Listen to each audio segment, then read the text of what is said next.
माझी जी व्यथा होती ती अजून बोललोच नाही ना, की अनेक लोकांच्या पिचकावण्यामुळे आणि ज्या मार्गाची मी वाटचाल करतोय ते सगळे प्रयोगाचं संशोधन आहे.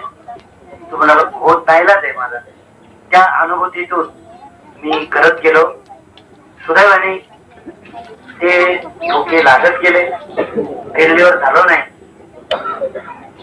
त्यामुळे लोक आणखी मला जास्त अडवायला लागले पुढे. कारण काय की ज्याचं काम झालं तो कधी मात्र येऊन सांगत नाही आमचं कल्याण झालं म्हणून. पण बहुतेक 99 कामं झाली आणि एक झालं नाही तर तू नाराय भूकंप आला नाही. मग तुम्ही सगळं म्हटले आमच्या मुलीचं लग्न झालं, सगळं झालं, पण तिला 2 वर्ष झाली, तिला मुलंच होत नाही.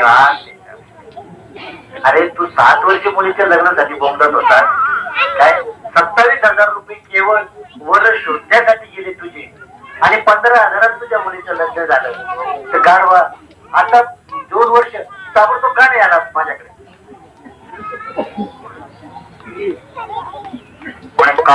म्हटलं या पत्रिकेमध्ये तुझ्या जावई शापिष्ट आहे म्हटलं. त्याला बुडीताची शेत मिळाली सगळे. त्याच्या बापाने एका बाईला ठार मारून एवढी सोन्याची घागर आणि सोनं आणलेलं आहे. तिने सांगितलं तुझं वाटोळ आणि ती बाई मारली. तिने शाप दिले तिच्या वंशात कुठ नाही, तुझ्या कार्त्याचं तेच होणार आहे. आणि तो पैशावाला पाहून तुम्ही मुलगा पाहिला आणि त्या कार्त्याने पोरगी पास केली चांगली म्हणून कमी होऊन द्या. त्याला काय काय बोलतो बोल म्हणे. हे सगळं बरोबर आहे पण काय म्हटलं माझं उदाहरण उसको मेरे पास त्यावर सामने आणलं ते बोल. तुझ्या बापाला घेऊन ये पुढच्या वेळेस. त्याचा बापाला त्यानं सांगितलं कागद म्हटलं सुना देखत साजऱ्याचा पंचनामा नको. बाई सगळ्या गल्लीत बोलत फिरत याने असं केलं म्हणून पुन्हा तो पोऱ्या बिघडेल.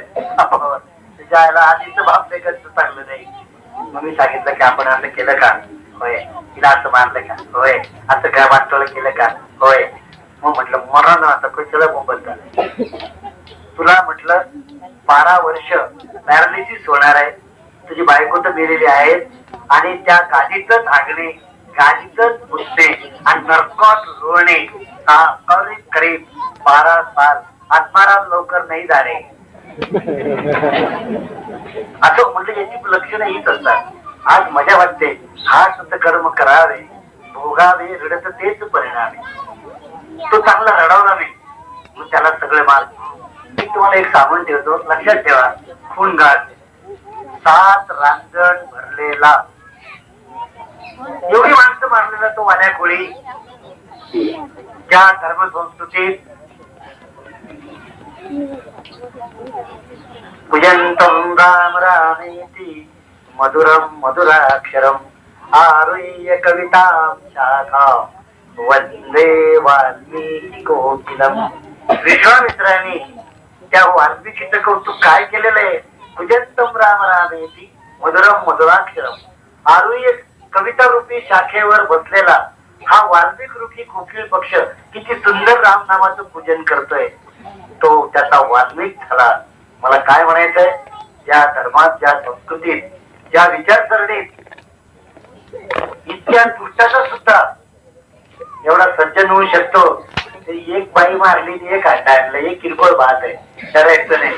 जरा दम द्या, शिव्या द्या, गोळ्या द्या, सन्मार्गाला लावा, दहशत निर्माण करा त्या पोरांना. नंतर मी त्याला बरेच काहीतरी सांगितलं. बरंच त्या पोराला 1 वर्षांनी मुलगा झाला. प्रत्येकाचं नावं सांगत नाही मी तुमच्या पुढे. मग मला तुम्हाला काय म्हणायचंय, इतके भयानक प्रयोगाला जर आपल्याला यश येत आहे तर तुमच्या पुढे असे 100 पैकी एकच गिरायची आहे. 99 सगळे पोट दुखी वाले वर्ग अभ्यास करीत नाही, वर्ग करतात. ते असं करतील माझं असं झालं, माझे भाऊ असं करतात, मारामाऱ्या करतात, शिवाय करतात, भाऊ बनणार आणि त्या नावाने करतात.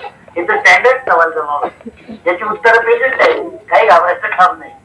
म्हणजे मला काय म्हणायचं, तुम्ही सहज एकदा प्रयत्न करा. चुकलं तर मी आहे. माझं कसं म्हणणं आहे की मंडळी आता एक अशी वेळ आहे की मी गावगाव फिरतो. तुमच्या केंद्रात आल्यावर तुम्ही माझ्याकडे एवढी प्रश्नावली ठेवायची. तुमचं काम मी आधी करेल, नंतर इतर होतात त्यांच्या बाबत मी लागत नाही. कारण आमचं काय म्हणणं आहे, तुम्ही अनेकांचं काम करणार आहात किंवा तुम्हाला आग्रह करते. तर महाराजांची काम करताना मला इतके परखड महाराज जे दिसले नाही ते एवढ्या 1-2 वर्षात मला जाणीव झाली.